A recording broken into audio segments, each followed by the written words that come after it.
তখন এই আজকে যারা দালালি করছে আরএসএস এর বিজেপি, সেই মিডিয়া, ন্যাশনাল মিডিয়া আর এইসব দালাল না, তখন বলেছিল মোদীজি মাস্টার স্ট্রোক দিয়েছেন, সব খবর গেল।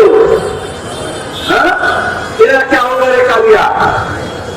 আর মানুষকে বললেন আরে জীবনের লোকের লাইনে দাঁড়িয়ে আছে আমাদের সেনাবাহিনী, আর আপনারা ব্যাংকে লাইনে দাঁড়াতে পারবেন না।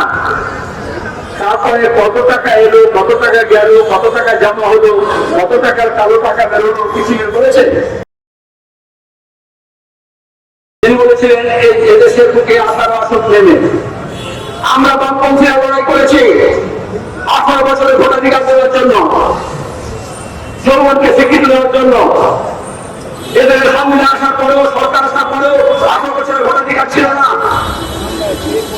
ওই 2002 এক দশক দেড় দশক আগে আমরা পশ্চিমবঙ্গের প্রথম পুরসভা পঞ্চায়েত নির্বাচনে 18 বছরের ভোটাধিকার স্বীকৃতি। তারপরে সংবিধান সংশোধন করে ইলেকশন কমিশনের কাছে স্বীকৃতি দেওয়া হয় এবং তারপরে অ্যাসেম্বলি এবং পার্লামেন্টে 18 বছরের ভোটাধিকার হয়। সুতরাং বিজেপি ভোটাধিকার দেবে, বিজেপি নাগরিকার দেবে, তবে দেওয়ার জন্য এরা জন্মায়নি, নেওয়ার জন্য জন্মেছে। ওরা ভোটাধিকার কাটতে চাইছে, সীমিত গণতন্ত্রের কথা বলছে, রেস্ট্রিক্টেড ডেমোক্রেসি। আগে ছিল মহিলারা ভোট দিতে পারবেন না, কিন্তু সার্বজনীন ভোটাধিকারের জন্য দুনিয়া জুড়ে লোকে লড়েছে। এই কলকাতার বুকে কলকাতা পুরসভা দিতে হয়েছে, তখন সবার ভোটাধিকার ছিল না, ইংরেজি আমলে ছিল না।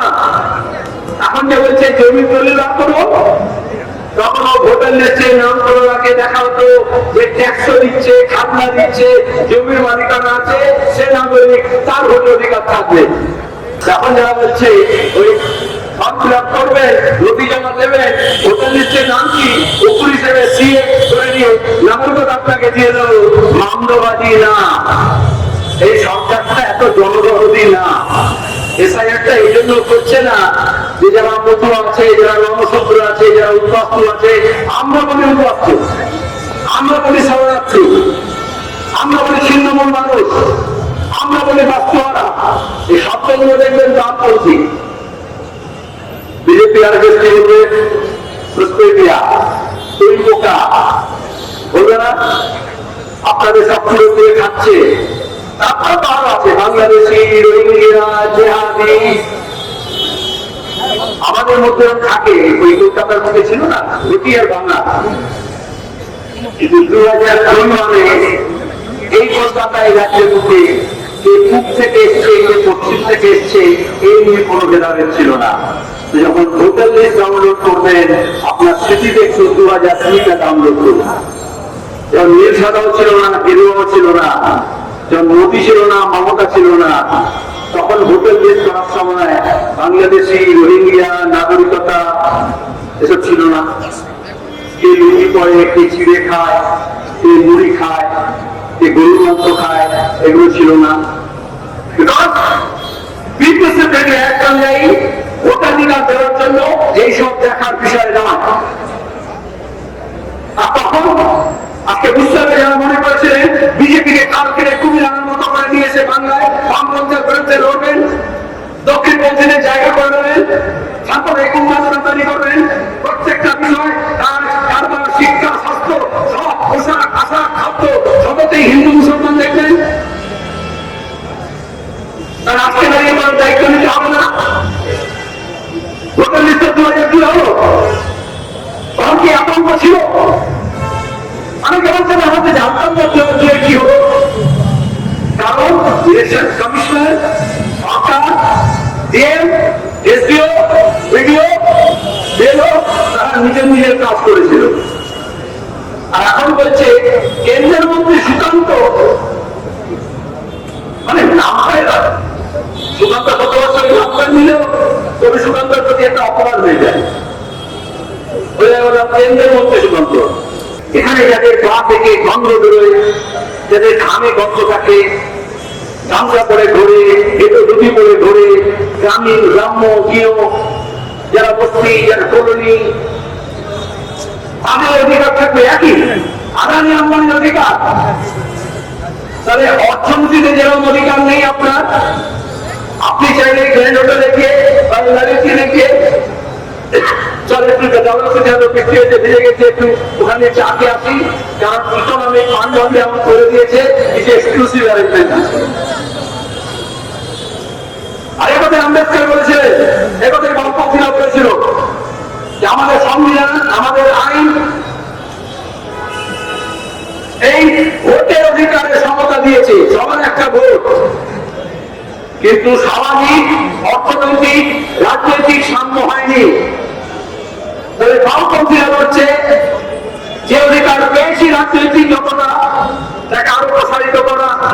এই জন্য গণতন্ত্রের সম্প্রসারণের কথা বলি, এই জন্য বিকেন্দ্রীকরণের কথা বলি, এই জন্য মানুষকে আরো অধিকার দিতে বলি। আর দক্ষিণপন্থী মানুষ হচ্ছে সে অধিকার কেড়ে নিয়ে কুক্ষিগত করা। তাহলে এটা হচ্ছে অর্জিত অধিকার, সার্বজনীন ভোটাধিকার, এটাতে হস্তক্ষেপ করছে। এই জন্য আমরা বলেছি ভোটার থেকে ভোটাধিকার কেড়ে নেওয়া যাবে না। তারপর নির্বাচন কমিশন বলবে কেন সিসিটিভি লাগিয়ে দিয়েছি, কেন সব নজরদারি করছি, অবজার্ভার করছি। তাহলে সেই অবজার্ভার, সেই নির্বাচনী যারা পরিচালনা করবে সেই যন্ত্রটাকে ওরা খুবলে খেয়ে নেয়। যেখানে ঘুষের রাজত্ব হয়, যেখানে দুর্নীতির রাজত্ব হয়, যেখানে টাকা সবকিছু ঠিক করে দেয়, তাহলে খবরের কাগজকে টাকা দিয়ে ঠিক করা যাবে, টেলিভিশন চ্যানেলকে টাকা দিয়ে ঠিক করা যাবে যে কি ধরনের খবর হবে, কোন শ্রেণী ছাড়তে হবে। তাহলে এই গোটা অফিসিয়াল ডমকে, ব্যুরোক্রেসিকে দেখলেন না, বিহারে নির্বাচন হবে, অবজারভার আসবে গুজরাট থেকে আসবে আইএস অফিসার। কেন? তাহলে তারা কার সাথে কাজ করবে, কোন মানুষ সাথে কাজ করবে? তাহলে আমাদের ব্যুরোক্রেসি, আইএস, আইপিএস, তাদের আনুগত্য সংবিধানের প্রতি, আইনের প্রতি, জনগণের প্রতি বদলে যে শাসক তার উপরে করতেছে। তৃতীয় কথা হচ্ছে, আমি আপনাদেরকে বলবো, আপনাদের মাধ্যমে সাধারণকে বলবো, যখন 2002 ভোটার লিস্টে নাড়াচাড়া হচ্ছে, তাহলে 2002 আমাদের রাজ্যে কি অবস্থা বিরাজ করছিল।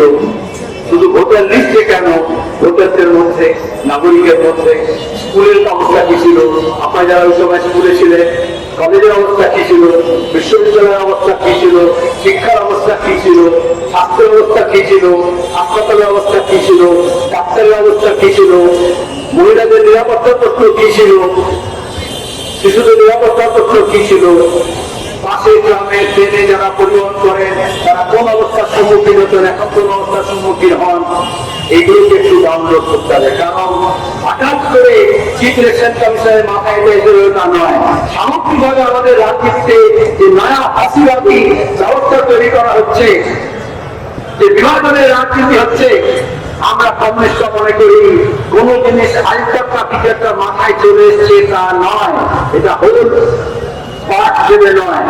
যদি সামগ্রিকতার মধ্যে দেখেন, তাহলে আমাদের রাষ্ট্রকে গ্রাস করার জন্য, ফাঁসিবাদী রাষ্ট্র তৈরি করার জন্য কিছু লোককে সেকেন্ড গ্রেড সিটিজেন করার চেষ্টা করা হচ্ছে।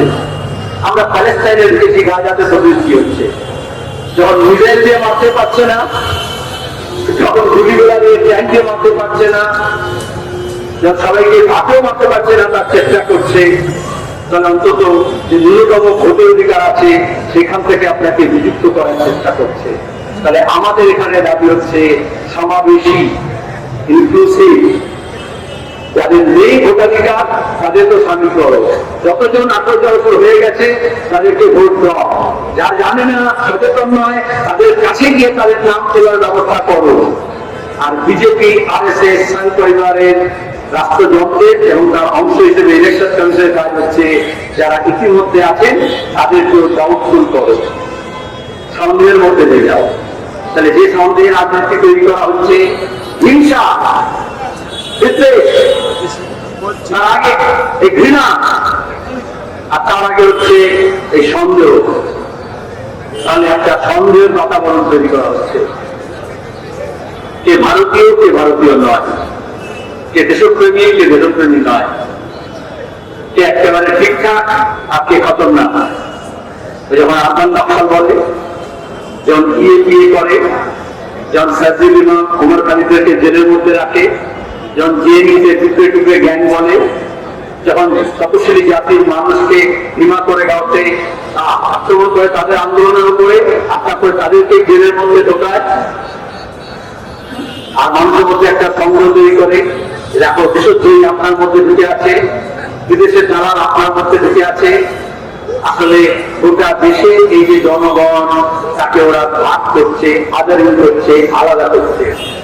ইলেকশন কমিশনের উপরে আমাদের দ্বিতীয় অভিযোগ হচ্ছে, তিনি এই RSS, নাগপুর, বিজেপি হাতিয়ার হয়ে গিয়েছেন এবং এই ভাগ করা রাজনীতিকে নিয়ে আসার চেষ্টা করছেন। এটা সন্দেহটা আরো তীব্র হয়েছে। যারা সুকান্তর কথা বললাম, এরকম আরো অনেকেই আছে, আমি তাদের নাম নিতে চাই না। প্রতিদিন দেখবে করছে 1,20,00,000। আচ্ছা, ডেলিগেট বলেছিল না CNRCর সময় 2 কোটি বাঙালিকে বাংলা ছাড়া করবে, ওকে বিজেপি ছাড়া করে দিয়েছে বিজেপি। তো নিজের পদ আঁকড়ে রাখার জন্য, নিজের প্রমোশনের জন্য প্রতিদিন প্রমাণ করতে হচ্ছে।